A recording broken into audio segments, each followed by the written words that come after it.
To my understanding, when they came to me in when I was a guest on the Jonathan Winters show, um, they had Buck in mind, or maybe had already talked to him, because they wanted someone.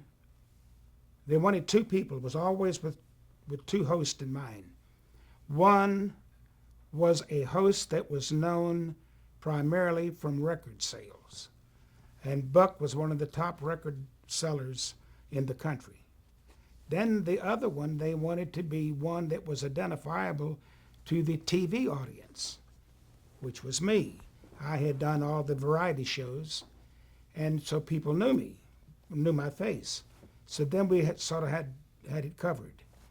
And Buck and I had worked on some concerts and things before, and so it was easy. When we all got together, the first day on the set, it was a lot of, hey, what are you doing here? Hey, good to see you again.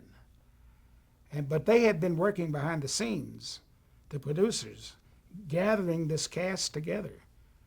And Buck is the only one that I had heard had been offered this hosting job. All of the others, Grandpa Jones and Archie Campbell, Gordy Tapp, a lot of Canadians on it. Go back to the producers being Canadian. But we have Bill Davis was the first director. And so they just put, I guess they were thinking if they put these different, if they had put everyone from the same school of country comedy, which is very close to vaudeville. You know, if they'd put all of those on, I don't think it'd have worked. But if we brought people in that came from a different side of comedy and a different outlook on comedy and mixed the two, then they would create this feeling that they wanted to do. What was he like to work with? I think we fit well, very well together, because Buck, I look at life, you know, very.